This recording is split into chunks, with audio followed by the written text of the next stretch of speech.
بسم اللہ الرحمن الرحیم۔ رمضان المبارک کی عبادت کا اثر اس کے بعد 11 مہینے تک رہتا ہے۔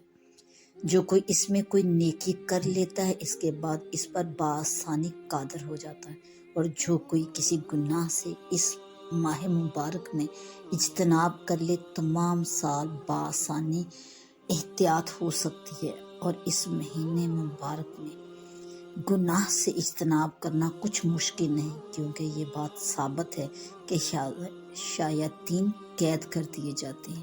تو پس جب شیاطین قید ہو گئے تو گناہ آپ خود ہی ختم ہو جائیں گے۔ مہر کے قید ہو جانے کی وجہ سے اور یہ لازم نہیں آتا کہ گناہ بالکل ختم ہی ہو جائیں، کیونکہ دوسرا مہر یعنی نفس تو باقی ہے۔ اس مہینے میں وہ گناہ کرائے گا، مگر ہاں کم اثر ہوگا، کیونکہ ایک مہر رہ گیا۔ اس